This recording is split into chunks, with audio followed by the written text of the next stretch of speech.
On the morning of April 2, 2011, a heavily encrypted memo was sent to the private server of the United States Secretary of State Hillary Clinton, carrying a subject line that would eventually expose one of the darkest secrets of the 21st century, and the subject line did not mention human rights or democracy or protecting civilians. It simply read France's client and Gaddafi's gold. For months, the Western media had been telling the world a very specific story, which was that the Libyan leader Muammar Gaddafi was a mad dog dictator who was about to massacre his own people in Benghazi, and that the NATO bombing campaign led by France and the United States was a noble humanitarian intervention designed to save innocent lives. We were shown images of rebels waving flags, and we were told that this was the Arab Spring and that the West was acting as the savior of freedom. But the email sitting in Hillary Clinton's inbox told a completely different and far more sinister story. The memo, which was declassified years later by the U.S. State Department, explicitly stated that Gaddafi had accumulated a massive stockpile of gold and silver, valued at more than $7 billion,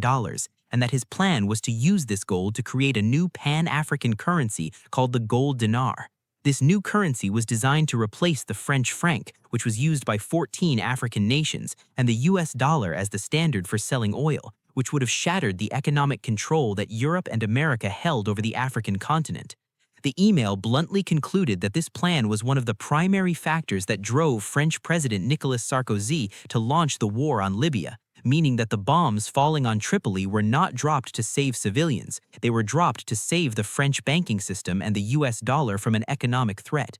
This is the story of how the most prosperous nation in Africa was systematically destroyed, not by a mistake but by a calculation, and how a country that provided free electricity, free healthcare, and interest-free loans to its citizens was turned into a failed state where human beings are sold in open slave markets today. It is the story of the greatest bank robbery in history, where a nation's sovereign wealth was seized, its leader executed on the side of a road, and its gold vanished into the vaults of the conquerors, leaving behind nothing but rubble and lies.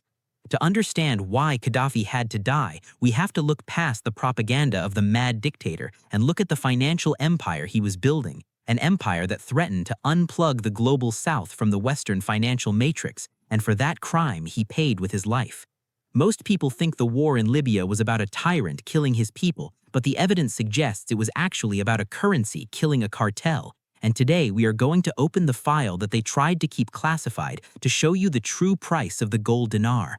To understand the magnitude of what was lost, we first have to understand what Libya actually was before the NATO jets arrived, because the image of the country portrayed on CNN and the BBC was that of a grim, oppressed wasteland ruled by a terrorist. While Gaddafi was certainly a dictator who crushed political dissent with an iron fist, the economic reality of Libya was a paradox that defied the typical Western narrative of a third-world dictatorship. By 2010, Libya had the highest standard of living in the entire African continent, with a literacy rate that had risen from 25% to 87% and a life expectancy that rivaled parts of Europe. Under Gaddafi's Jamahiriya system, the state used its massive oil wealth to subsidize every aspect of life, meaning that electricity was absolutely free for all citizens. There were no electric bills in Libya, and the state banks provided loans with 0% interest by law because usury was forbidden. If a Libyan citizen wanted to become a farmer, the government would give them land, a house, equipment, seeds, and livestock for free to get them started.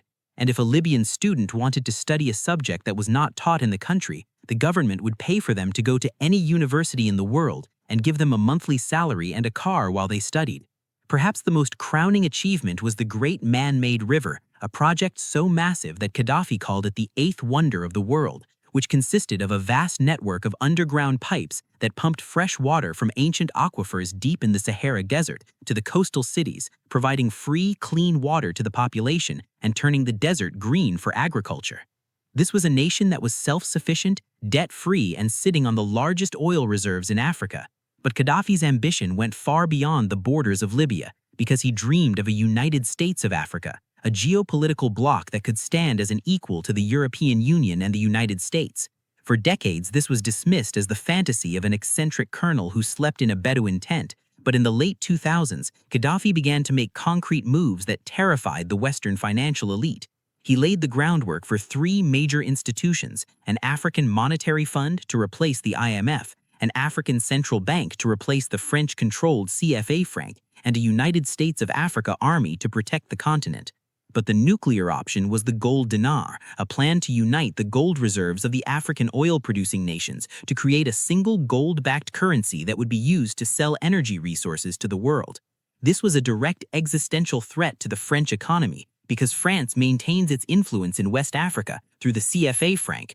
a currency that forces 14 African nations to deposit 50% of their foreign reserves into the French treasury, essentially paying France for the privilege of their own money. If these nations switched to the gold dinar, France would lose billions in free liquidity and its standing as a global power would collapse overnight, which is why the French intelligence services referred to the plan as a threat to French financial security. Simultaneously, the US dollar, which relies on the global demand for oil to maintain its value, would suffer a catastrophic blow if a major chunk of the world's oil supply was suddenly traded in gold instead of greenbacks. The West had tolerated Gaddafi when he was just talking, but when he began accumulating the physical gold to make it happen, he crossed a red line that separates the enemies of the state from the targets of the state. The speed with which the West turned on Gaddafi was dizzying because only a few years earlier he had been welcomed in European capitals, pitching his tent in the gardens of Paris and Rome, shaking hands with Tony Blair and Condoleezza Rice, and being hailed as a reformed partner in the war on terror.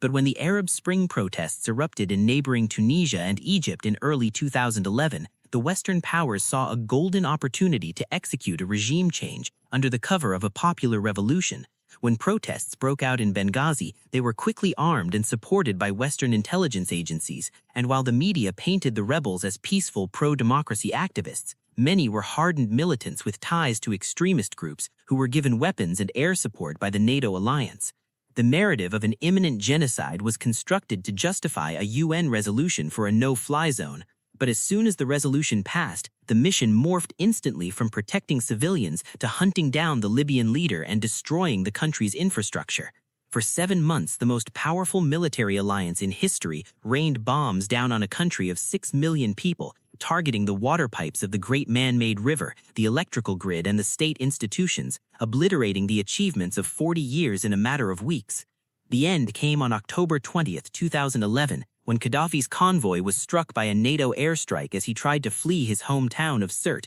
leaving him wounded and vulnerable to the mob of rebels who captured him, tortured him, and executed him on camera while the world watched. The then U.S. Secretary of State Hillary Clinton, upon hearing the news of his brutal death, laughed during a television interview and famously said, "We came, we saw, he died," encapsulating the callousness of the entire operation. But as the smoke cleared, the true scale of the heist became apparent because the democracy that was promised never arrived, and instead Libya descended into a chaotic hellscape of warring militias, tribal violence, and extremism, where the gold reserves vanished and the oil fields were partitioned among foreign corporations. The 143 tons of gold that the email identified as the cause of the war disappeared, and the dream of the gold dinar died in the drainage pipe with Gaddafi, securing the dominance of the French franc and the US dollar for another generation. Today, Libya is a fractured ruin where migrants are sold in slave markets for a few $100s, and the free electricity and water are distant memories of a lost era, serving as a brutal reminder of the price of defying the financial order. The war in Libya was never about saving the people. It was a liquidation of a competitor, a hostile takeover disguised as a liberation, proving that in the ruthless arithmetic of geopolitics, the stability of a currency is worth more than the lives of a nation. The gold dinar remains one of the great what-ifs of history, a ghost currency that haunts the conscience of the West and stands as a testament to the fact that while tyrants may be brutal, the banking system is lethal.